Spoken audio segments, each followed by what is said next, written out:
व्याख्यामुद्रां करसरसिजैः पुस्तकं शङ्खचक्रे विप्रदिन्नस्फटिकरुचिरे पुण्डरीके निषण्णः अम्लानश्रीरमृतविशदेरंशविप्लावयन्मामाविर्भूयादनगमहिमा मानसे वागधीशः नमस्ते प्राणेश प्रणतविभवायावनिमगाः नमः स्वामिन् रामप्रियतमनवन् गुरुगुण नमस्तुभ्यं भीमप्रबलतमकृष्णेष्ट भगवन् नमः श्रीमन्मध्वप्रदिश सुदर्शन्नो जय जय श्रीगुरुभ्यो नमः नारायणं सुरगुरुं जगदेकनाथं भक्तप्रियं सकललोकनमस्कृतं च त्रैगुण्यवर्जितमजं विभुमाद्यमीशं वन्दे भवग्रम् अमरासुरसिद्धवन्द्यं नारायणं नमस्कृत्य नरं चैव नरोत्तमं देवीं सरस्वतीं व्यासं ततो जयमुदीरये ವೇದವ್ಯಾಸುರ ಮಹಾಭಾರತದ ಚಿಂತಕರಿಗೆ ವಂದನೆಗಳು. ಶಾಂತಿ ಪರ್ವದ 369ನೆಯ ಪ್ರವಚನ. ವಿಶೇಷವಾಗಿ ತುಲಾಧಾರನ ಉಪದೇಶ ನಡೀತಾ ಇದೆ ಜಾಜಲಿಗೆ. ಆತ ವಾರಾಣಸಿಯಲ್ಲಿ ವ್ಯಾಪಾರಿಯಾಗಿದ್ದಾನೆ. ಈತನೋ ಜಾಜಲಿ ಆತನ ಧರ್ಮಚಿಂತನೆಯನ್ನು ಕೇಳಿ ಬಂದಾಗಲೇ ನೀನು ಹೀಗೆ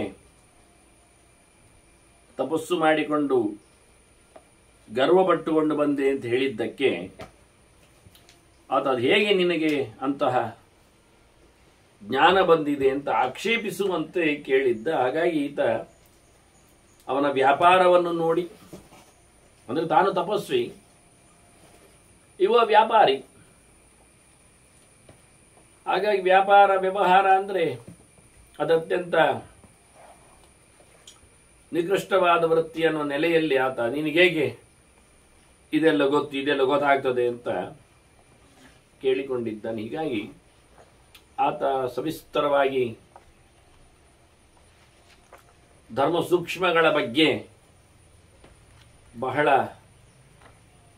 ಕ್ಲಿಷ್ಟವಾದ ಸಂಗತಿ ಎನ್ನುವುದಾಗೆಲ್ಲ ಚಿಂತನೆಯನ್ನು ಕೊಟ್ಟಿದ್ದಾನೆ. ಒಟ್ಟಾರೆ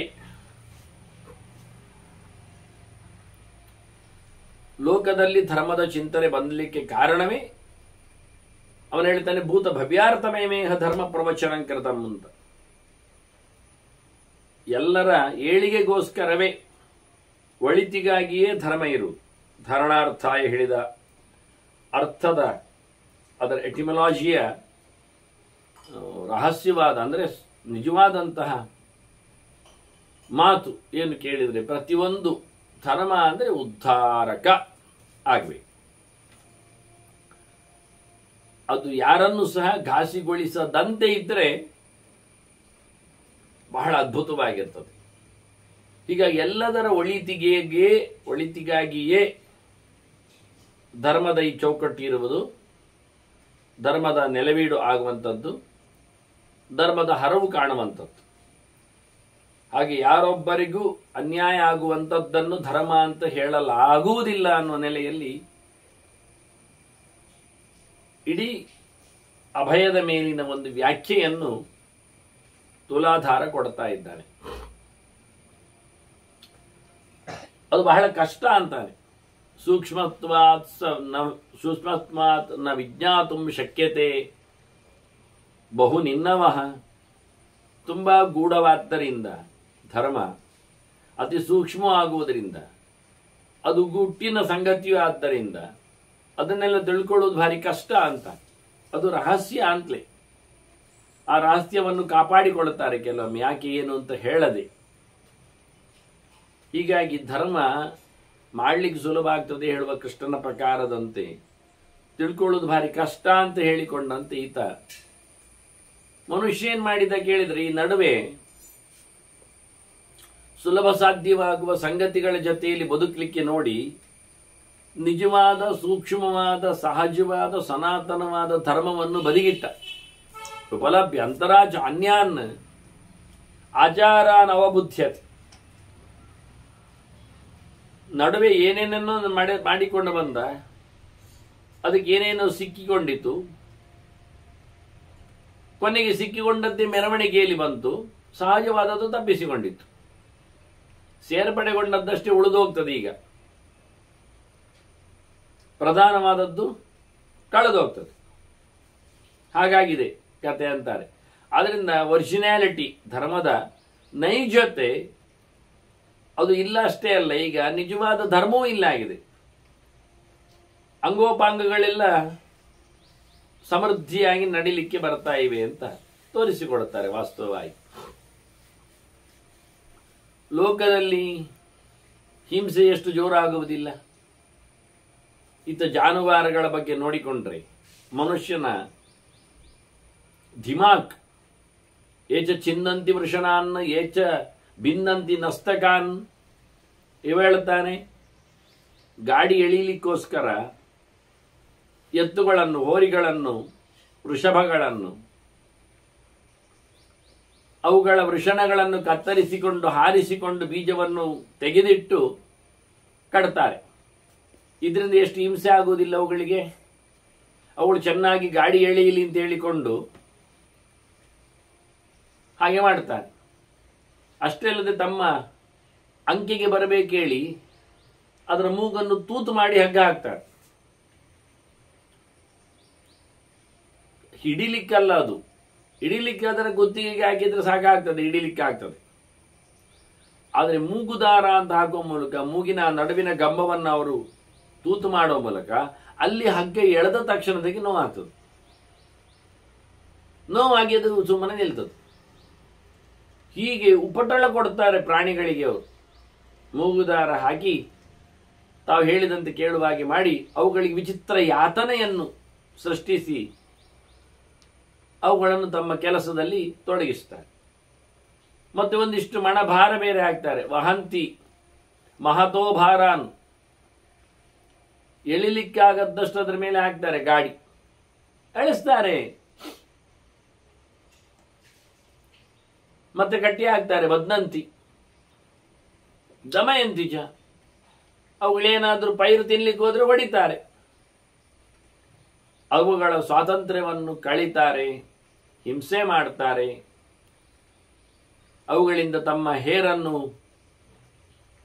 ಸಾಗಿಸ್ತಾರೆ. ತಮ್ಮ ಕೆಲಸಕ್ಕೆ ಅವುಗಳನ್ನು ದುಡಿಸಿಕೊಳ್ಳುತ್ತಾರೆ. ಬಹಳ ವಿಚಿತ್ರ ಅಂತಾನೆ. ಹತ್ವಾ ಸತ್ವಾನಿ ಖಾದಂತಿ ತಾನ್ ಕತನ್ನ ವಿಗರ್ಹಸೆ. ಕೆಲವು ಪ್ರಾಣಿಗಳನ್ನು ಕೆಲವರು ತಿಂತಾರೆ, ಕಡಿದು ಬೇಯಿಸಿ. ಇದೆಲ್ಲ ನಿನಗೆ ಕಾಣುವುದಿಲ್ವಾ? ಕೇಳ್ತಾನೆ. ಇದೆಂಥದ್ದು ಧರ್ಮ? ಇದು ಹೇಗೆ? ಇದರ ಬಗ್ಗೆ ಏನು ಜುಗುಪ್ಸೆ, ಹೇಸಿಗೆ ಕಾಣುವುದಿಲ್ವಾ? ಬಿಡು, ಪ್ರಾಣಿಗಳ ಕತೆ ಬಿಡು, ಮನುಷ್ಯರನ್ನು ಮಾಡೋದಿಲ್ವ ಅವರು? ಮಾನುಷಾನೇವ ದಾಸವಾವೇನ ಭುಂಜತೆ. ಮನುಷ್ಯರನ್ನೇ ಕೈಕಾಲು ಮುರಿದು ಬಡಿದು ಕಟ್ಟಿ ಹಾಕಿ ಅವರಿಂದ ಕೆಲಸ ಮಾಡಿಸ್ತಾರೆ. ಊಟ ಕಮ್ಮಿ ಹಾಕ್ತಾರೆ, ಪೆಟ್ಟು ಜಾಸ್ತಿ ಕೊಡುತ್ತಾರೆ, ಕೆಲಸ ಜಾಸ್ತಿ ಮಾಡಿಸ್ತಾರೆ. ವದ ಬಂದ ವಿರೋಧೇನ ಕಾರಯಂತಿ ದಿವಾನಿಶ. ಹಗಲು ರಾತ್ರಿ ಎನ್ನದೇ ಅವರಿಗೆ ವಿಶ್ರಾಂತಿ ಕೊಡದವರಿಂದ ಕೆಲಸ ಮಾಡಿಸ್ತಾರೆ. ಮನುಷ್ಯರಿಗೆ ಮನುಷ್ಯರಿಂದ ಉಪಟಳ, ಪ್ರಾಣಿಗಳಿಗೆ ಮನುಷ್ಯರಿಂದ ತೊಂದರೆ, ಸಾವು, ಬಂಧನ. ನಿನಗೊತ್ತು ಎಷ್ಟು ಕಷ್ಟ ಆಗ್ತದೆ ಅಂತ. ಯಾರಾದರೂ ಹೋಗದೇ ಇರುವಂತೆ ಮಾಡಿದರೆ, ಯಾರಾದರೂ ಹೇಳಿ ಕೇಳುವಂತೆ ಅಂತ ಬಲಾತ್ಕಾರ ನಡೆಸಿದ್ರೆ, ಕಟ್ಟಿ ಹಾಕಿದ್ರೆ, ಕೊಲ್ಲಿಕ್ಕೆ ಹೊಡಿಲಿಕ್ಕೆಲ್ಲ ಬಂದ್ರೆ ಹೇಗಾಗ್ತದೆ? ಆತ್ಮನಷ್ಟಾಭಿಜಾನಾಸಿ ಯದ್ ದುಃಖಂ ವದಬಂಧನೆ. ಸಾವು ನೋವುಗಳ ಸಂಕಟ ನಿನಗೂ ಅರ್ಥ ಆಗ್ತದಲ್ಲ ಹೇಗಿರ್ತದೆ ಅಂತೇಳಿ. ಯಾರಿಗಾದರೂ ಎಂದಾದರೂ ಯಾವುದಕ್ಕಾದರೂ ಉಪಟಳ ಕೊಡಲಿಕ್ಕೆ ಹೋಗಬಾರದು. ಪಾಕ್ಷಿಕವಾದ ತೊಂದರೆಯು ಅದು ದೊಡ್ಡದೇ. ಒಂದೊಂದು ಇಂದ್ರಿಯಗಳ ಮೇಲೆ ಆಗತಕ್ಕಂತಹ ನೋವು, ಬಲಾತ್ಕಾರ, ಹೊಡೆತ, ಹಿಂಸೆ ಎಲ್ಲವೂ ಅದು ಅತಿ ಮಹತ್ತರವಾಗುವುದೇ. ಯಾಕೆಂದರೆ ಇಂದ್ರಿಯಗಳಲ್ಲಿ ಬಹಳ ದೊಡ್ಡ ದೇವತೆಗಳೆಲ್ಲ ನೆಲೆಗೊಳ್ಳಿಲ್ವಾ? ಪಂಚೇಂದ್ರಿಯೇಶು ಭೂತೇಶು ಸರ್ವಂ ವಸತಿ ದೈವತಂ. ಎಲ್ಲ ಇಂದ್ರಿಯಗಳ ಅಭಿಮಾನಿಗಳು ಇಂದ್ರಿಯಗಳಲ್ಲಿ ನೆಲೆಗೊಂಡಿದ್ದಾರೆ. ಅವುಗಳ ಸ್ಥಾನ ಅದು ಅವರದ್ದು. ಪಂಚಭೂತಗಳಿಲ್ವಾ ದೇಹದಲ್ಲಿ? ಪಂಚಭೂತಗಳಿಗೆ ಪಂಚಭೂತಗಳ ದೈವತೆಗಳಿಲ್ವಾ? ಬಿಡ್ಲಿಕ್ಕೆ ಆಗ್ತದ? ಇವರೆಲ್ಲರ ಕಥೆ ಏನು? ಆದಿತ್ಯ, ಚಂದ್ರಮಾಹ, ವಾಯು, ಬ್ರಹ್ಮ, ಪ್ರಾಣ, ಕ್ರತು, ಯಮಃ ಇವರೆಲ್ಲ ಇರುವವರು. ಕಣ್ಣಿನಲ್ಲಿ ನೆಲೆಗೊಂಡಿರತಕ್ಕಂಥ ಸೂರ್ಯ ಇದ್ದಾನೆ. ಅಂತರಿಂದ ಎನಿಸಿಕೊಂಡ ಮನಸ್ಸಿನಲ್ಲಿ ಚಂದ್ರ ಕಾಣುತ್ತಾನೆ. ಸ್ಪರ್ಶೇಂದ್ರಿಯದಲ್ಲಿ ಬ್ರೀತಿಂಗ್ ಅಲ್ಲಿ ವಾಯು ಬರ್ತಾನೆ.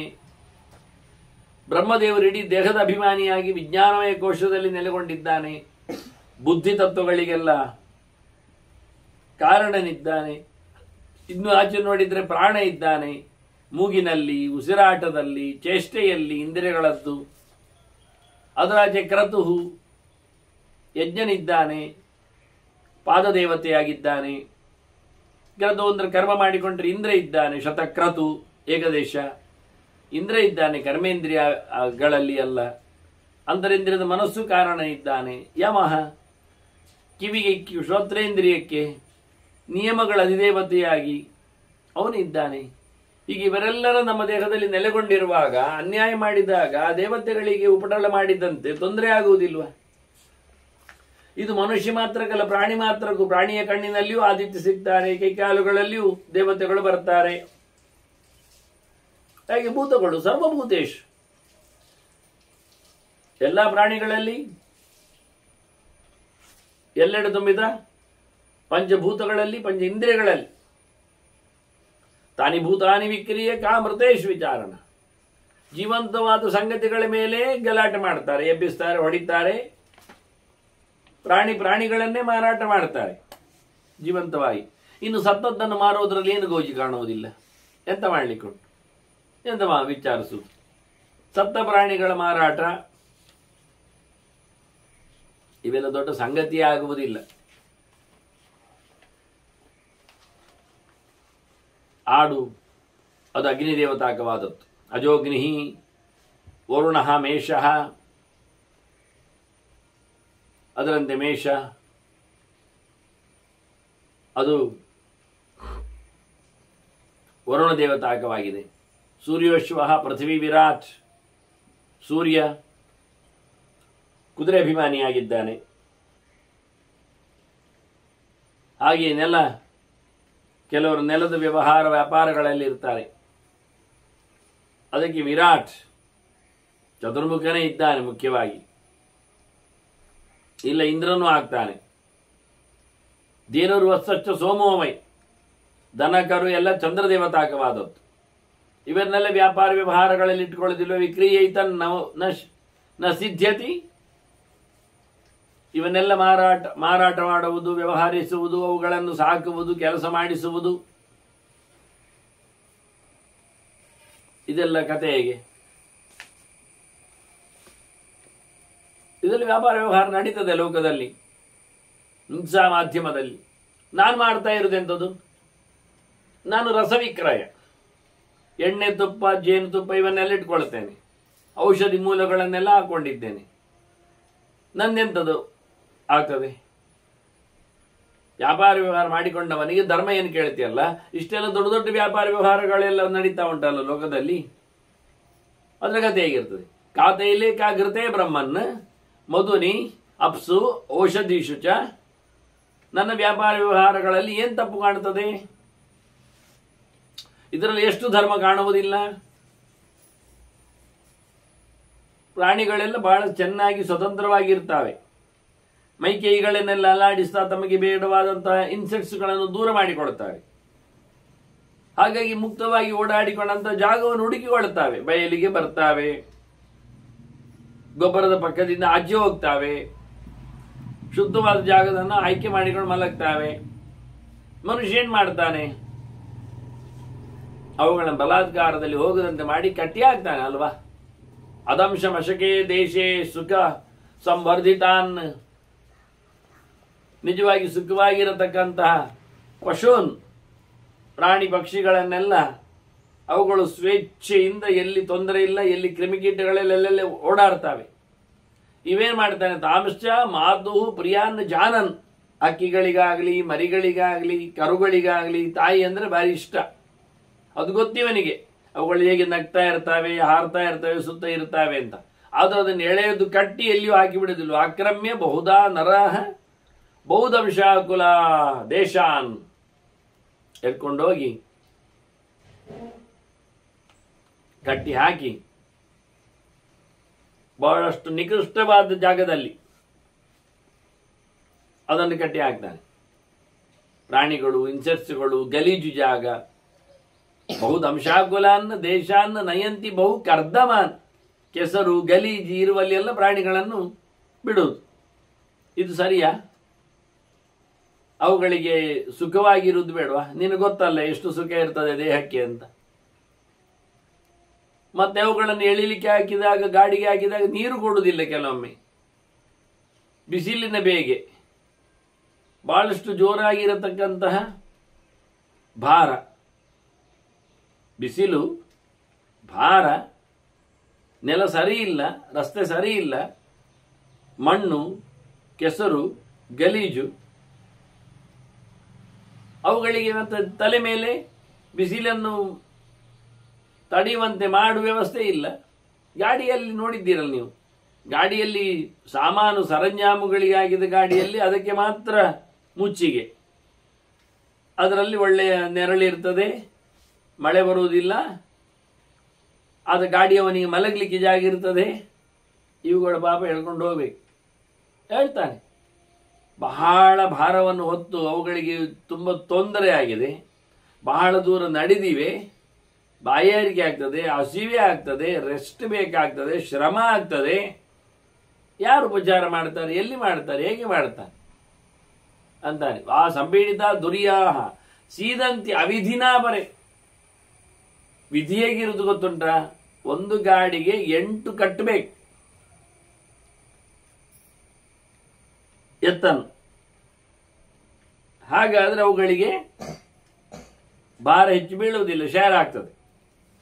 ಆನಂತರ 1-2 ಮೈಲ್ ಮಾತ್ರವೇ ನಡೆಸಬೇಕು. ಮತ್ತೆ ಅವುಗಳನ್ನು ಬಿಚ್ಚಿ ಅವುಗಳಿಗೆ ರೆಸ್ಟ್ ಕೊಡಬೇಕು. ಅವೆಲ್ಲಿ ಮಾಡ್ತಾನೆ ಹಾಗೆ? ಕಾಡು ದಾರಿ ಬರ್ತದೆ, ಹುಲಿ ಸಿಂಹಗಳು ಇರ್ತವೆ, ತಪ್ಪಿಸಿಕೊಂಡು ಹೋಗಬೇಕು ಅಂತ ಬೆಳಗಿನಿಂದ ಸಂಜೆವರೆಗೆ ಪ್ರಯಾಣ ಮಾಡ್ತಾನೆ. ಸರಿ ವಿಧಿಯ ಪ್ರಕಾರದಂತೆ ಅವುಗಳನ್ನು ಇಷ್ಟೇ ದುಡಿಸಬೇಕು. ಆನಂತರ ಅವುಗಳಿಗೆ ಫ್ರೀ ಕೊಡಬೇಕು, ಆಹಾರ ಕೊಡಬೇಕು. ಏನು ಮಾಡುವುದಿಲ್ಲ. ಅಳಿಸಿದ ಹಳೆಯ ಉಣಗಿದ ಹುಲ್ಲುಗಳ ರಾಶಿಯನ್ನು ಅದರ ಮುಂದೆ ಇಡುತ್ತಾನೆ ಅಷ್ಟೇ. ಆದ್ರಿಂದ ನಾನು ತಿಳ್ಕೊಳ್ಳುತ್ತೇನೆ, ನಮನ್ಯೇ ಭ್ರೂಣಹತ್ಯಾಪಿ ವಿಶಿಷ್ಟಾತೆಯನ್ನ ಕರ್ಮಣ. ಆ ರೀತಿಯಾಗಿ ಗೋವುಗಳನ್ನು ಉಪದ್ರ ಮಾಡಿದ್ದು ನೋಡಿದ್ರೆ ಅದು ಭ್ರೂಣಹತ್ಯೆಯಿಂದ ದೊಡ್ಡದು ಅಂತ ಹೇಳ್ತೇನೆ ನಾನು. ಅಂತ ಇವರು ಮಾಡಿದ ಅನ್ಯಾಯ ಅದರ ಎದುರು ಭ್ರೂಣಹತ್ಯೆ ಏನು ಅಲ್ಲ. ಅಪ್ಪ ಗರ್ಭವನ್ನೇ ಒಡೆದವನಿಗೆ ಬರತಕ್ಕ ಪಾಪಕ್ಕಿಂತ ಹೆಚ್ಚಿನ ಪಾಪ ದನವನ್ನು ಈ ರೀತಿಯಾಗಿ ದುಡಿಸಿಕೊಂಡವನಿಗೆ ಬರ್ತದೆ ಅಂತ ಹೇಳ್ತೇನೆ ಅಂತ ನಮ್ಮ.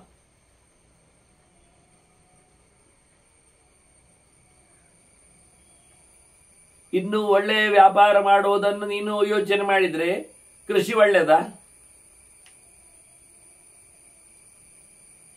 ಕೃಷಿಂ ಸಾಧ್ವಿತಿ ಮನ್ಯಂತೆ ಸಾಜವೃತ್ತಿ ಸುಧಾರುಣ. ಕೃಷಿ ಮಾಡುವುದು ಬಹಳ ಕಷ್ಟದ ಕೆಲಸ, ದೊಡ್ಡ ವೃತ್ತಿ ಅಂತ ಹೇಳಲಿಕ್ಕೆ ಬರುವುದಿಲ್ಲ ಹೇಳ್ತಾರೆ ಇವ. ಅದರಲ್ಲಿ ನೆಲಕ್ಕೆ ಘಾಸಿ ಆಗಲಿಕ್ಕುಂಟು, ನೆಲದಲ್ಲಿದ್ದ ಪ್ರಾಣಿ ಪಕ್ಷಿಗಳಿಗೆ, ಕ್ರಿಮಿಕೀಟಗಳಿಗೆ ತೊಂದರೆ ಆಗ್ಲಿಕ್ಕುಂಟು. ಭೂಮಿಶ್ಚ ಭೂಮಿಶಯ್ಯಾಶ್ಚೈವ ಭೂಮಿಂ ಭೂಮಿಶಯಾಂಶ್ಚೈವ ಹಂತಿ ಕಾಷ್ಟೈ ಅಯೋಮುಖೈ. ಕಬ್ಬಿಣವನ್ನು ಸಿಕ್ಕಿಸಿ ಅವ ನೆಲವನ್ನು ಗರ್ಪುವಾಗ, ಅಗೆಯುವಾಗ, ಗೀರುವಾಗ, ಹೊಣ್ಣ ಮಾಡುವಾಗ, ಪಣೆಯನ್ನು ನೇಜಿಯನ್ನು ನಡಲಿಕ್ಕೋಸ್ಕರ ಹಾಯಿಸುವಾಗ ಎಲ್ಲ ಏನ್ ಮಾಡ್ತಾನೆ? ಮರದ ಹಲಗೆ ಇರ್ತದೆ ಸರಿ, ಮರದ ಹಿಡಿ ಇರ್ತದೆ ಸರಿ, ಆದ್ರೆ ಕಬ್ಬಿಣದ್ದೆಲ್ಲ ಸಿಕ್ಕಿಸಿಕೊಂಡು ಇರುವುದಿಲ್ವಾ? ಅದರಿಂದ ನೆಲಕ್ಕೆ ಹೊಡಿತಾನೆ. ನೆಲದಲ್ಲಿರ್ತಕ್ಕ ಪ್ರಾಣಿ ಪಕ್ಷಿಗಳು, ಕ್ರಿಮಿಕೀಟಗಳು, ಹುಳ ಉಪ್ಪಟೆಗಳು ಸಾಯ್ತಾವೆ, ಪೆಡು ನಿಂತಾವೆ, ಲೆಕ್ಕಕ್ಕಿಲ್ಲ.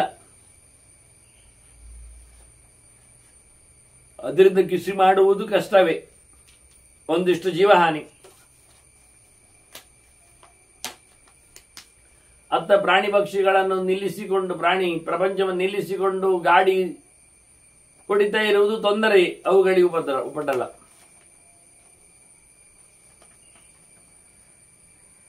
ಅವುಗಳು ಹೊಡ್ಕೊಂಡು ಹೋಗುವಾಗ ಎಷ್ಟು ಹಸುವೆಯಲ್ಲಿ ಒದ್ದಾಡ್ತಾವೆ. ಗದ್ದೆಯಲ್ಲಿಯೂ ಹಾಗೆ ನೇಗಿಲು ಹಾಯಿಸಿಕೊಳ್ಳುವಾಗ ಎಂಟೆಲ್ಲ ಕಟ್ಟಲಿಕ್ಕೆ ಉಂಟು ನೇಗಿಲಿಗೆ ದನವನ್ನು, ಈಗ ಒಂದರಲ್ಲಿ ನಡೆಸ್ತಾರೆ ಕೆಲವೊಮ್ಮೆ. ತಥೈವ ಅನುಡುಹೋ ಯುಕ್ತಾನ್ ಕ್ಷುತೃಷ್ಟಾಶ್ರಮ ಕರ್ಷಿತಾನ್. ಅವಳಿಗೆ ಬಾಯಾರಿಕೆ ಆಗ್ತದೆ, ಹಸಿವೆ ಆಗ್ತದೆ, ಕೂತ್ಕೊಳ್ಬೇಕು ಅಂತ ಅನಿಸ್ತದೆ, ಏನು ಬಿಡುವುದಿಲ್ಲ. ಇವ ಬೆಳಿಗ್ಗೆ ಬಂದವ ತಾನು ಬುತ್ತಿ ತಂದಿರ್ತಾನೆ, ನಿಲ್ಲಿಕ್ಕೆ ಇರ್ತದೆ, ಇವುಗಳನ್ನು ದುಡಿಸ್ತಾನೆ ಹೊಲದಲ್ಲಿ. ಅವುಗಳಿಗೆ ಆಯಾಸವನ್ನು ಲೆಕ್ಕಿಸುವುದಿಲ್ಲ ಇವ ಒಂದು ದೃಷ್ಟಿಯಿಂದ. ದನವನ್ನು ಹಿಂಸಿಸಬೇಡಿ ಅಂತಲೇ ವೇದ ಮಂತ್ರ ಅಲ್ವಾ, ವೇದದಲ್ಲಿ ಶಬ್ದ ಉಂಟಲ್ಲ. ನಾನು ಅದನ್ನು ಗೋಗಿ ಸಮೀಕ್ಷೆಯಲ್ಲಿ ಆಗಿದ್ದೇನೆ, ಆ ಮಂತ್ರ ಪೂರ್ತಿ ಪಾಠವನ್ನೆಲ್ಲ. ಅಜ್ಞಾಯಿತಿ ಗವಾನ್ ನಾಮ ಕಯೇತ ಅಂತ ಮರದಿ. ಅಜ್ಞೇಯ ಅಂದ್ರೆ ಹಂತುಂ ನ ಅಂತ, ಯೋಗ್ಯ ಅಂತ ಅರ್ಥ. ಹಂತುಂ ಯೋಗ್ಯ ಜ್ಞೇಯ, ಹಂತುಂ ನಯೋಗ್ಯ ಅಜ್ಞೇಯ ಅಂತ. ಅನ್ನದಾತು ಮೇಲೆ ಗಪ್ರತ್ಯಯ ಬರುವ ರೀತಿ ಅದು.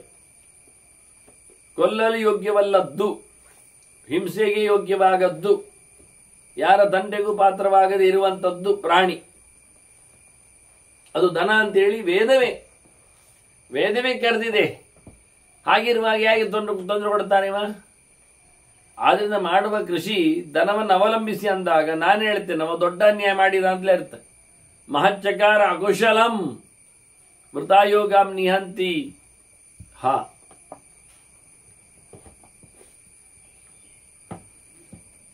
ಸುಮ್ಮನೆ ಧನವನ್ನು ಉಪದ್ರವ ಕೊಡುವುದರಿಂದ, ಕೃಷಿಗಾಗಿ ಹೇಳಿದ್ರು ಕೃಷಿಗಾಗಿ ನಮಗೆ ಅಲ್ವಾ, ಅವುಗಳಿಗೆ ಯಾಕೆ ತೊಂದರೆ ಕೊಡುವುದು? ಹಾಗಾಗಿ ಅತ್ಯಂತ ಅಶಾಸ್ತ್ರೀಯವಾದ ಅಧರ್ಮ ಅನ್ನೋ ನೆಲೆಯಲ್ಲಿ ಇರುವಂಥದ್ದು ದೃಶ್ಯಾದಿಗಳ ನೆನಪಾಗ್ತದೆ ಅಂತ ನಮ್ಮ ಪ್ರಯೋಜನ ಇಲ್ಲದ ವಿಷಯ ಇದು ಅಂತ. ಇದಕ್ಕೆಲ್ಲ ಋಷಿಗಳು ಮುನಿಗಳೆಲ್ಲ ಇದಕ್ಕೆ ಬೆಂಬಲಿಗರು. ದನವನ್ನು ಹಿಂಸಿಸಬೇಡಿ ಅನ್ನೋದರಲ್ಲಿ ಋಷಯ ಯತಯ ಹಿಯತತ್ ನೌಷೆ ಪ್ರತ್ಯವೇದಯನ್. ಒಮ್ಮೆ ನೌಷ ಇಂದ್ರನಾಗಿ ನಿಂತಾಗ ಒಂದು ಹೆಚ್ಚು ಕಡಿಮೆ ಆಗಿದ್ದೇವ, ಅವನ ಹತ್ರ ಹೋಗಿ ಹೇಳಿದ್ದಾರೆ. ಋಷಿಗಳು ಹೇಳಿದ್ದಾರೆ, ಸನ್ಯಾಸಿಗಳು ಹೇಳಿದ್ದಾರೆ, ಯೋಗಿಗಳು ಹೇಳಿದ್ದಾರೆ, ಹೋಗಿ ಅವನ ಹತ್ರ ದಮ್ಮೆ ಹಾಕಿದ್ದಾರೆ, ಹೇಳಿಕೊಟ್ಟಿದ್ದಾರೆ. ನೀನು ತೊಂದರೆ ಮಾಡಿದಿ, ಗಾಮಾತರಂ ಹ್ಯವದೀಹಿ, ಆನಂದ ವೃಷಪಂಚ ಪ್ರಜಾಪತಿಂ, ನೀನು ಒಂದು ದನವನ್ನು ಕೊಂದಿದ್ದಿ,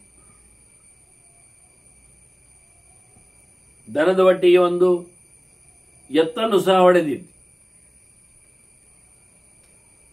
ಅದು ದನ ತಾಯಿಯ ಸ್ಥಾನದಲ್ಲಿರುವಂತೆ, ಎತ್ತು ತಂದೆಯ ಸ್ಥಾನದಲ್ಲಿರುವಂತೆ. ಹೀಗಾಗಿ ನೀನು ತಂದೆ ತಾಯಿಗಳಿಗೆ ಉಪಟಳವನ್ನು ಕೊಟ್ಟೆ. ಅದು ಜಗತ್ತಿನ ಅದ್ದೇ ಆಗಿರಲಿ, ಎಲ್ಲರದ್ದು ನಿಜವಾಗಿ ಇರತಕ್ಕಂಥ ದೊಡ್ಡ ವ್ಯಕ್ತಿ ಅವನು ಭಗವಂತ. ಹಾಗಾಗಿ ನೀನು ಗೋ ಮಿಥುನಗಳಿಗೆ ತೊಂದರೆ ಕೊಟ್ಟದ್ದರಿಂದ ದೇವರು ಮೆಚ್ಚುವುದಿಲ್ಲ. ಅಕಾರ್ಯಂ ನೌಷ ಅಕಾರ್ಷಿ ಲಪ್ಸ್ಯಾಮಹ ತ್ವತ್ಕೃತೆ ವ್ಯಥಾಂ. ನಮಗೆ ಸಂಕಟ ಆಗ್ತಾ ಉಂಟು ಅಂತ ಋಷಿಗಳು ಹೇಳ್ತಾರೆ. ನೀನು ಮಾಡಿದ ಕೆಟ್ಟ ಕೆಲಸದಿಂದ ಓ ನಹುಷ, ನೀನು ಅಕಾರ್ಯವನ್ನು, ಶಾಸ್ತ್ರ ಹೇಳದ ಕೆಲಸವನ್ನು, ಗೋಮಿಥುನವನ್ನು ಬಡೆದೆ, ಹಾಗಾಗಿ ನಮಗೆ ತುಂಬ ನೋವಾಗಿದೆ, ಸಂಕಟ ಆಗಿದೆ ಅಂತ ಅವನತ್ರ ಭಿನ್ನವಿಸಿಕೊಳ್ಳುತ್ತಾರೆ, ಹೇಳಿಕೊಳ್ಳುತ್ತಾರೆ. ಅವನು ಪ್ರಾಯಶ್ಚಿತ್ತವನ್ನು ಮಾಡಿಕೊಳ್ಳಲಿಕ್ಕೆ ಉಂಟು ಎನ್ನುವ ನೆಲೆಯವನನ್ನು ಗಮನಿಸ್ತಾರೆ, ತಿಳಿಸಿಕೊಡ್ತಾರೆ. ನೌಷನಿಗೆ ಯಾವಾಗ ಏನಾಗಿದೆ, ಎಲ್ಲಿ ಆಗಿದೆ ಗೊತ್ತಿಲ್ಲ. ಅಂತ ಋಷಿಗಳು ಗಮನಿಸಿ ಅವನಿಗೆ ಪ್ರಾಯಶ್ಚಿತ್ತ ವಿಧಾನವನ್ನು ಹೇಳುವಲ್ಲಿಗೆ, ಅವನು ಮಾಡಿರತಕ್ಕ ತೊಂದರೆಗಳಿಂದಾಗಿ ಸಾಮಾನ್ಯ ರಾಜಪಾಪಂ ಪುರೋಹಿತ ಹೇಳಿದಾಗೆ ಅವನನ್ನು ಇವರೇ ಕುಳ್ಳಿರಿಸಿಕೊಂಡು ಇಂದ್ರ ಪದವಿಯಲ್ಲಿ ಅವನಿಗೆ ಪುಣ್ಯಗಳನ್ನೆಲ್ಲ ತಲುಪಿಸಿ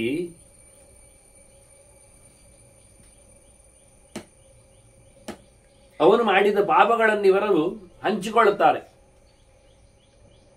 ಎಷ್ಟು ಪಾಪ ಆಯ್ತು ಹೇಳ್ತಾರೆ ಋಷಿಗಳು. ಶತಂಚೈಕಂಚ ರೋಗಾನಾಂ ಸರ್ವಭೂತೇಶು ಅಪಾತಯನ್. 100 ಗಟ್ಟಲೆ ರೋಗ, 101 ರೋಗ ಅದು ಬಂದಿದೆ ಅವರು ಮಾಡಿದ ಅನ್ಯಾಯದಿಂದ, ಆ ದನದಿಂದ. ಹಾಗಾಗಿ ಆ ರೋಗಗಳನ್ನೆಲ್ಲ ಜನರಿಗೆ ಹಂಚಿದ್ರು ಇವರು. ಹೇಗೆ ವೃತ್ರವಧೆಯಿಂದ ಶತಕೃದ್ವಿಗೆ ಬಂದ ತೊಂದರೆಯನ್ನು 4 ಕಡೆಗೆ ಪಾಲು ಮಾಡಿಕೊಟ್ರಲ್ಲ ಅವರು, ಮರಮಟ್ಟುಗಳಿಗೆ, ನೆಲಕ್ಕೆ, ಮನುಷ್ಯರಿಗೆ ಅಂತೆಲ್ಲ ಹೇಳಿಕೊಂಡು, ನೀರಿಗೆ ಅಂತ. ಹಾಗೆ ಇಲ್ಲಿ 101 ರೋಗಗಳನ್ನು ನೌಷ ಮಾಡಿದ ಗೋಹತ್ಯೆಯ ಪ್ರಕರಣದಲ್ಲಿ ಬಂದ ಪಾಪ ವಿಶೇಷವನ್ನು ಋಷಿಗಳು ತಿಳಿದು ಅದನ್ನು ಹಂಚಿದ್ರು, ಎಸೆದ್ರು. ಇಲ್ಲದಿದ್ರೆ ಎಷ್ಟು ಜೋರು ತಪ್ಪಾಗ್ತಿತ್ತು ಅವನದ್ದು. ಭ್ರೂಣ ಹತ್ಯೆ ಮಾಡಿದ್ದಷ್ಟು ಜೋರಾಗಿ, ಭ್ರೂಣಹಂ ನಹುಷಂ ತ್ವಾಹು ನತಂ ಯೋತ್ಸ್ಯಾವಹೇ ನತಂ ಹೋಷ್ಯಾಮಹೇ ವಯಂ. ನೀನು ಮಾಡಿದ ತಪ್ಪಿನಿಂದ ದನದ ಹತ್ಯೆ ಆಗಲು ಹೋಗಿ ಬಹಳ ದೊಡ್ಡದಾದ ಅಪಚಾರ ಆದದ್ರಿಂದ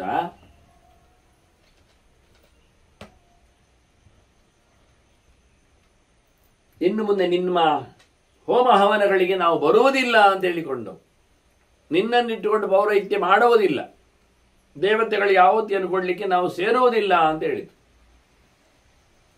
ಇಂತಹ ಸಂದರ್ಭ ಆಗಿದೆ ಎಂದು ತುಲಾಧಾರ ಹೇಳ್ತಾನೆ. ಕೊನೆಗೆ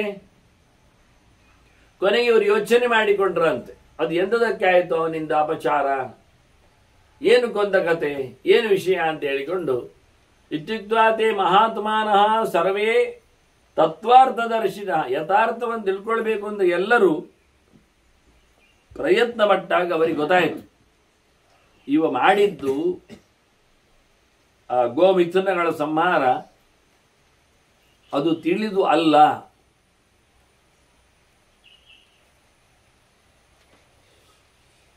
ಬೇಕೆಂತಲೇ ಮಾಡಿದ್ದಿಲ್ಲ, ಏನೋ ಆಗಿದು, ಅಚಾನಕವಾಗಿ ಆಗಿ ಹೋಗಿದೆ ಅಂತ, ಬುದ್ಧಿಪೂರ್ವಕವಾದ ಕೆಲಸ ಅಲ್ಲ, ಅದರಲ್ಲಿ ಇನ್ನೂ ಅಲ್ಲಿ ಆಗಲಿಲ್ಲ ನಾಂಶ ಅಂತ ಗೊತ್ತಾಯ್ತು. ಗೊತ್ತಾದ ನಂತರ ಅವನಿಗೆ ಇವರು ಸಮಾಧಾನ ಹೇಳ್ತಾರೆ. ಋಷಯ ಯತಯ ಶಾಂತಾ. ಆನಂತರ ನಿಧಾನಕ್ಕೆ ಅವರು ಶಾಂತರಾದರು, ಕೋಪ ಕಮ್ಮಿ ಮಾಡಿಕೊಂಡ್ರು. ಮತ್ತೆ ತಪಸ ಪ್ರತ್ಯವೇದಯನ್, ಏನಾಯಿತು, ಎಲ್ಲಿ ಆಯಿತು, ಹೇಗೆ ಆಯಿತು ಅಂತ ತಪಸ್ಸಿನಿಂದ ಎಲ್ಲವನ್ನು ನೋಡಿಕೊಂಡ್ರು. ಅಲ್ಲಿ ವಾಸ್ತವವಾಗಿ ಆಗಿರತಕ್ಕಂಥ ನಹುಷನ ತಪ್ಪು ಏನು ಎನ್ನುವುದನ್ನು ಗಮನಿಸಿತು. ಹೀಗಾಗಿ ಗಮನಿಸಿ ಅವನನ್ನು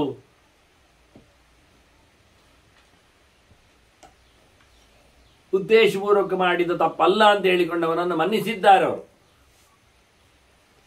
ಆದ್ರಿಂದ ಧರ್ಮ ಹೊರಗೆ ಕಾಣುವಂತೆ ಇರುವುದಿಲ್ಲ, ಅದರ ಸ್ಪಿರಿಟ್ ಬಹಳ ಕಷ್ಟ ಇರ್ತದೆ.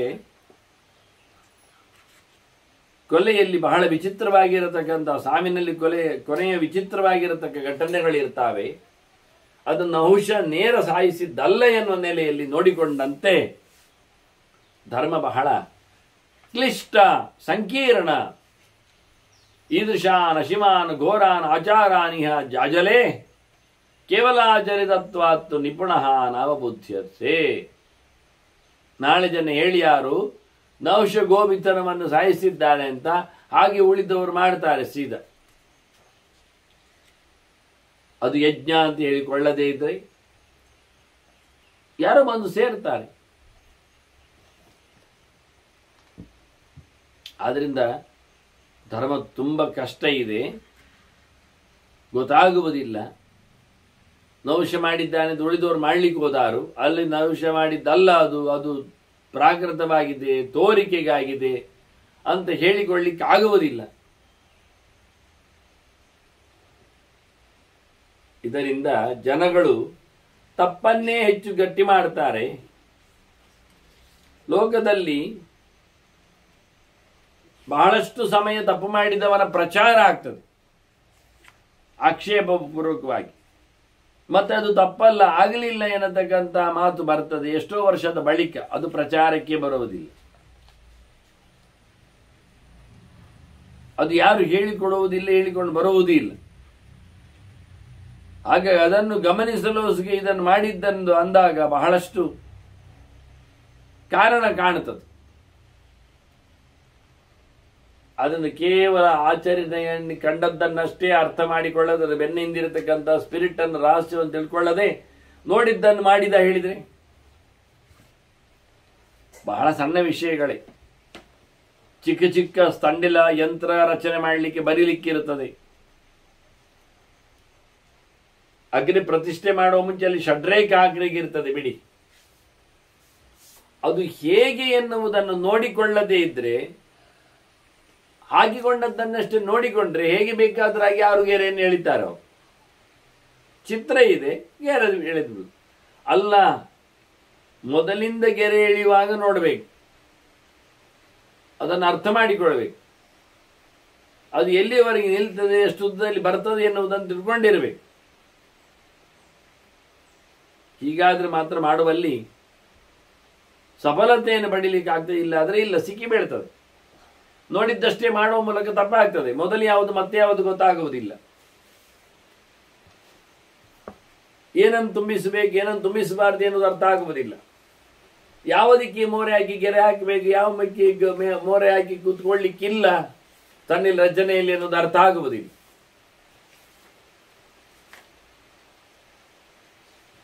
ಹೀಗಾಗಿ ಪ್ರತಿಯೊಂದನ್ನು ಗಮನಿಸಲಿಕ್ಕೆ ಇದೆ ಎನ್ನುವುದನ್ನು ಹೇಳ್ತಾನವ. ನೌಶನ ತಪ್ಪು ಸರಿಯೋ ಗಮನಿಸಿಕೊಂಡದಕ್ಕೆ ನಾವು ಸ್ಪಂದಿಸಬೇಕಾಗಿದೆ. ಸ್ಪಂದಿಸಲಿಕ್ಕೆ ಬೇಕೇ ಬೇಕಾಗಿದೆ. ಗೊತ್ತು ಮಾಡಿಕೊಳ್ಳದೆ ಅಲ್ಲ ಅಂತ ಗೊತ್ತು ಮಾಡಲಿಕ್ಕೆ ಉಂಟು ಅಂತ. ಹೀಗೆ ಅವರು ಗೊತ್ತು ಮಾಡಿಕೊಂಡವನನ್ನು ಸಮಾಧಾನಗೊಳಿಸಿದಂತೆ ಮುಖ್ಯವಾಗಿ ಕೇವಲ ದೋಣಿ ಮಾಡುವುದಕ್ಕಿಂತ ಧರ್ಮವನ್ನು ಚೆನ್ನಾಗಿ ತಿಳಿದು, ಆಂತರ್ಯವನ್ನು ತಿಳಿದು ಆತ ಮಾಡಬೇಕು. ಕಾರಣಾತ್ ಧರ್ಮಮನ್ವಿಚ್ಛೇತ್ ನ ಲೋಕಚರಿತಂ ಶರೇತ್. ಲೋಕ ಮಾಡಿದೆ ಎನ್ನುವುದನ್ನು ಮಾಡಲಿಕ್ಕೆ ಹೋಗ್ಲಿಕ್ಕೆ ಬಾರದು. ನಮಗೆ ಜನ ಎಂದು ಪ್ರಧಾನವಾದಂತಹ ಸಾಕ್ಷಿ ಆಗುವುದಿಲ್ಲ, ಸಾಧಕರ ಮಾರ್ಗದರ್ಶಕರಲ್ಲ. ಹೀಗಾಗಿ ಸರಿಯಾಗಿ ಭಗವಂತನ ಎಚ್ಚರ ತಿಳಿದು ಶಾಸ್ತ್ರದ ಮಾತನ್ನು ಯೋಚಿಸಿಕೊಂಡು ನಡೆಸಿಕೊಡಬೇಕು ಹೊರತು ಕಂಡಂತೆ ಮಾಡುವುದಲ್ಲ ಅನ್ನುವುದನ್ನು ಪ್ರಧಾನವಾಗಿ ಗಮನಿಸಬೇಕು ಅಂತ ಹೇಳ್ತಾನೆ.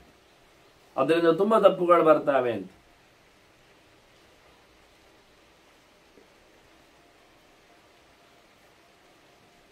ನಾನು ನನ್ನ ಮನಸ್ಸಿನಲ್ಲಿ ಬೇಕಾದ ಸಂಗತಿಗಳನ್ನು ಕಾಣುವಂತಾಗಲಿಕ್ಕೆ ನಾನು ಯಾರ ಮಾತನ್ನು ಕೇಳುವುದಿಲ್ಲ ಎನ್ನುವುದೇ ಮುಖ್ಯ ಕಾರಣ ಅಂತಾನೆ. ನನಗೆ ಯಾರು ನನ್ನನ್ನು ಹೊಗಳಲಿ, ನನಗೆ ಯಾರು ನನ್ನನ್ನು ದ್ವೇಷಿಸಲಿ, ಬೈಯಲಿ, ನಾನು ಯಾರಿಗೂ ಯಾವುದೇ ರೀತಿಯಾದಂತಹ ಉಪಟಳವನ್ನು ಮಾಡುವುದಿಲ್ಲ, ಮಾಡಲಿಕ್ಕೆ ಹೋಗುವುದೂ ಇಲ್ಲ ಮನಸ್ಸಿನಲ್ಲಿ. ಇದು ನನ್ನ ಕ್ರಮ ಅಂತಾನೆ. ಯೋ ಹನ್ಯಾತ್ ಯಶ್ಚಮಾಂ ಸ್ತೌತಿ ತತ್ರಾಪಿ ಶೃಣುಜಾಜಲೆ ಸಮೌತಾವಪಿ. ನಾನು ಅವರಿಬ್ಬರನ್ನು ಒಂದೇ ಪ್ರಕಾರ ತಿಳ್ಕೊಳ್ತೇನೆ. ನಿನ್ನೆ ಮಾಡಿದವನನ್ನು ಹೊಗಳುತ್ತಿರುವವನನ್ನು. ಯಾಕೆ ನನಗೆ ಸಂಬಂಧವೇ ಇಲ್ಲ ತಿಳ್ಕೊಳ್ತೇನೆ. ಅವನು ಯಾವ ಉದ್ದೇಶವಾಗಿ ಕರ್ಮವನ್ನು ಇಟ್ಟುಕೊಂಡು ಹೊಗಳಿದ್ದಾನೆ, ಅದು ಆ ಕರ್ಮದ ದೊಡ್ಡತನ. ಅದನ್ನು ಮಾಡಿಸಿದವನಿದ್ದಾನೆ. ಈ ರೀತಿಯ ಯಾವುದನ್ನು ನಾನು ಈಗ ಪಡೆದ ದೊಡ್ಡತನವನ್ನು ಹೇಳುವ ಅಂದ್ರೆ, ಈಗ ಪಡೆದ ದೊಡ್ಡತನ ಅದಕ್ಕಿಂತ ದೊಡ್ಡವರು ಇರ್ಲಿಕ್ಕೆ ಹೋಗಿಯೇ ಅದು ಸಣ್ಣದಾಗ್ತದೆ. ಅದನ್ನು ಯಜ್ಞೋಪವೀತವನ್ನು ಹಾಕಿ ತೋರಿಸಿ ಅವನಿಗೆ ಎಷ್ಟು ಎತ್ತರದಲ್ಲಿದ್ದಾನೆ ಹೇಳಲಿಕ್ಕೆ ಬರುವುದಿಲ್ಲ.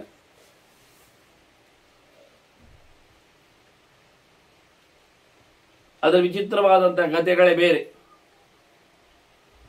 ಅದನ್ನ ನಾನು ನನ್ನನ್ನು ದ್ವೇಷಿಸುವವನನ್ನು, ನನ್ನನ್ನು ಹೊಗಳುವವನನ್ನು ನಾನು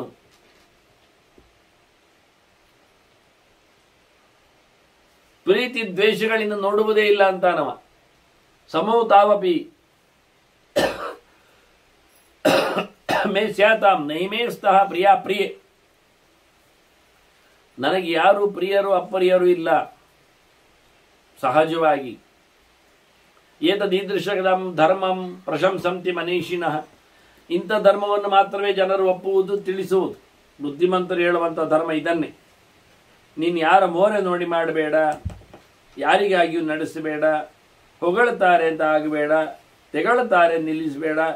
ತಿಳಿದು ಧರ್ಮವನ್ನು ಮಾಡು. ಲೋಕ ಸಂಗ್ರಹಕ್ಕೆ ಮಾಡುವುದಲ್ಲ, ಎಲ್ಲ ನೋಡುವಂತೆ ಅದನ್ನು ಕಾಪಿ ಹಿಡಿಯುವುದಲ್ಲ. ನಿನಗೇನು ಗೊತ್ತಾಯ್ತು ನೋಡಿ, ನಿನಗೇನು ಆಗ್ಬೇಕದನ್ನು ನಡೆಸು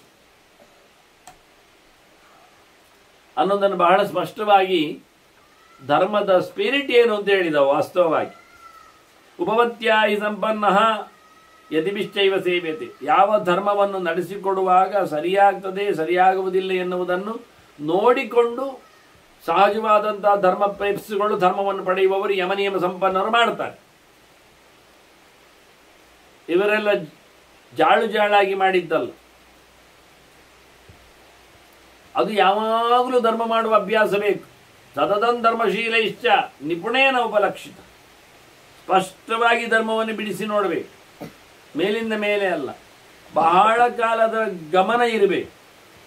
ಅದಕ್ಕೆ ಬೇಕಾದಷ್ಟು ಕಾರಣಗಳನ್ನು,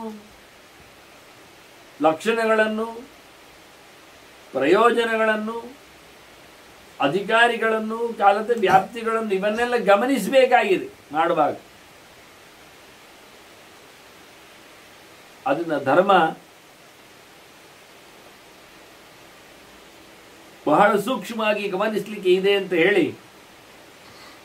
ತಾನು ಮಾಡುತ್ತಿರುವ ಧರ್ಮದ ಬಗ್ಗೆ ನಿನಗೆ ಜುಗುಪ್ಸೆ ಬೇಡ. ಎಲ್ಲ ಧರ್ಮಗಳಲ್ಲಿಯೂ ಜುಗುಪ್ಸೆ ಮಾಡುವಷ್ಟು ಸಂಗತಿಗಳಿವೆ ಅನ್ನುವುದನ್ನೆಲ್ಲ ತೋರಿಸಿಕೊಟ್ಟಾಗ ಜಾಜಲಿ ಪ್ರಶ್ನೆ ಮಾಡ್ತಾನೆ ತುಲಾಧಾರನ ಹತ್ರ. ಮತ್ತೆ ಅಲ್ಲಯ್ಯ,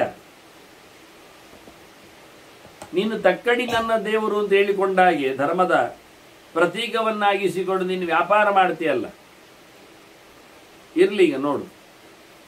ಈಗ ನೀನು ಹೇಳಿಕೊಳ್ಳುವ ಹಾಗೆ ಜನರನ್ನು,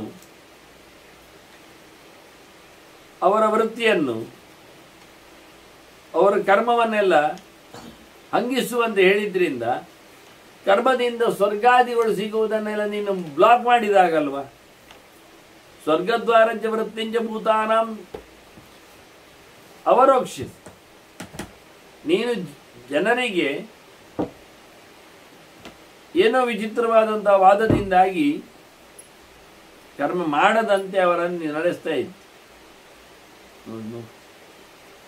ಕರ್ಮದ ಕತೆ ಕೇಳು ಹೇಗಿರ್ತದೆ.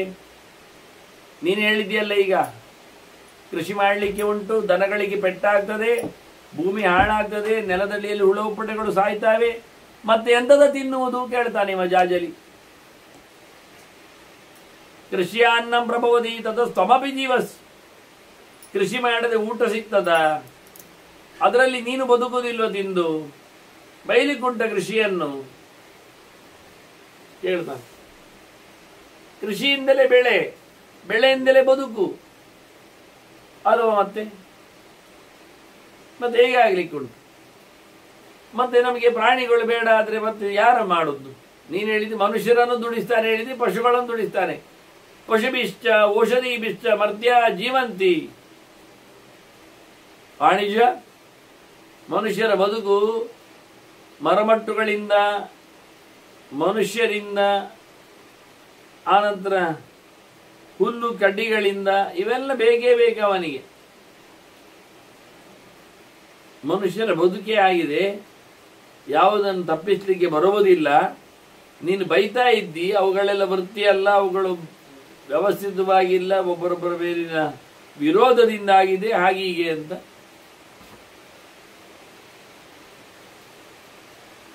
ಬದುಕಲು ಬೇಕಾಗಿರತಕ್ಕ ಸಂಗತಿ ಮನುಷ್ಯರು ಬದುಕುವಂಥದ್ದು. ಹಾಗಾಗಿ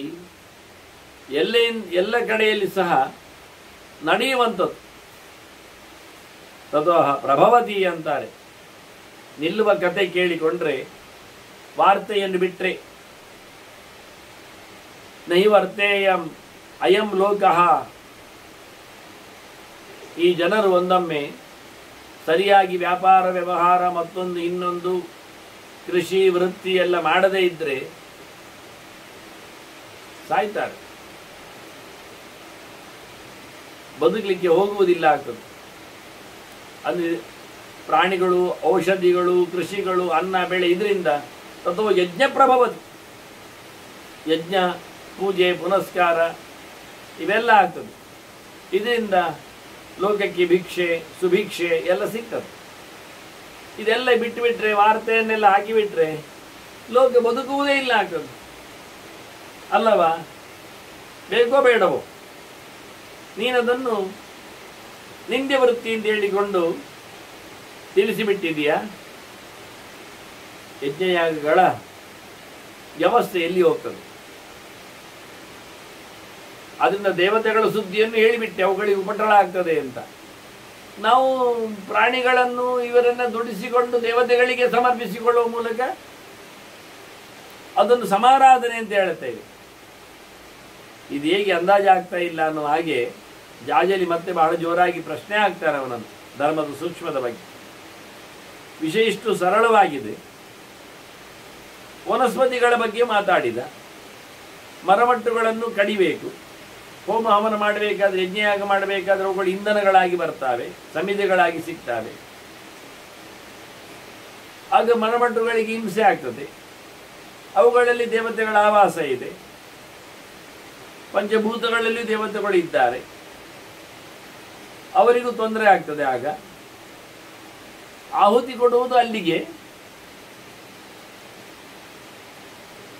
ಆಹುತಿ ದ್ರವ್ಯದಲ್ಲಿ ನೆಲೆಗೊಂಡವರು ಅವರೇ ಅಥವಾ ಅದಕ್ಕಿಂತ ಮೇಲೆ ಕೆಳಗಿನವರು. ಹೀಗಾಗಿ ಇದೊಂದು ರೀತಿಯ ಅಕ್ಕಪಕ್ಕದ ಧರ್ಮಗಳಿದ್ದಾವೆ. ಇದನ್ನು ಪ್ರಶ್ನಿಸಿ ಬಿಟ್ಟವ. ಯಜ್ಞ ಮಾಡಲಿಕ್ಕೆ ಔಷಧಿಗಳು ಬೇಕು, ಅದರಲ್ಲಿ ಪುಷ್ಣಾಮಿ ಔಷಧಿ ಸರ್ವ ಸೋಮೋ ಭೂತ್ವ ರಸಾತ್ಮ ಅಂತ ಕೃಷ್ಣ ಹೇಳಿದಾಗೆ ಅಲ್ಲಿ ದೇವತಾ ಶಕ್ತಿ ಇದೆ, ದೇವರಿದ್ದಾನೆ. ಹೋಮದಲ್ಲಿ ನಾವು ಮತ್ತೆ ಚಂದ್ರಾಯ ಸ್ವಾಯ ಮಾಯ ಸ್ವಾಯ ಹೇಳಿಕೊಂಡು ಆಹುತಿ ಕೊಡುವ ಮೂಲಕ ಅವರಲ್ಲಿ ಇರತಕ್ಕ ದೇವತೆಗಳನ್ನು ಭಗವಂತನನ್ನು ಸಂತೋಷಪಡಿಸಲಿಕ್ಕೆ ನೋಡುತ್ತೇವೆ. ಅಲ್ಲಿ ಕಡಿತೇವೆ, ಇಲ್ಲಿ ಬೆಳೆಸ್ತೇವೆ. ಅಲ್ಲಿ ಮುಗಿಸ್ತೇವೆ, ಇಲ್ಲಿ ಸ್ವರ್ಗ ಸಿಗ್ತದೆ ಎಂದೇಳಿ ಹೇಳ್ತೇವೆ. ಅಲ್ಲಿ ನೋವನ್ನು ಕೊಡ್ತೇವೆ, ಇಲ್ಲಿ ಸುಖ ಸಿಗ್ತದೆ ಅಂತ ಹೋಗ್ತೇವೆ. ನಾನು ನೆಲೆಯಲ್ಲಿ ಜಾಜಲಿ ಕೇಳಿಕೊಂಡ ವ್ಯಾಪಾರವನ್ನು ನಡೆಸುವ ತುಲಾಧಾರನ ಹತ್ರ ಇದನ್ನೆಲ್ಲೇ ಬಿಟ್ಟು ಬಿಟ್ಟರೆ ಲೋಕದಲ್ಲಿ ಏನು ಉಳಿತದೆ ಕೆಲಸ ಮಾಡಲಿಕ್ಕೆ ಕೇಳುತ್ತಾನೆ. ಹಾಗಾಗಿ ಮತ್ತೆ ಪ್ರಶ್ನಿಸಿಕೊಂಡ ಜಾಜಲಿಯ ಆಕ್ಷೇಪಗಳಿಗೆ ಉತ್ತರವಾಗಿ ಮತ್ತು ತುಲಾಧಾರ ಮಾತಾಡ್ತಾನೆ. ಮತ್ತೊಂದಿಷ್ಟು ಧರ್ಮದ ಚಿಂತನೆಗಳು ಮುಂದುವರಿತವೆ. ಮತ್ತೆ ಕೇಳುವ ವಂದನೆಗಳೊಂದಿಗೆ ಶ್ರೀಕೃಷ್ಣ ನಾರಾಯಣ ನಾರಾಯಣ ನಾರಾಯಣ.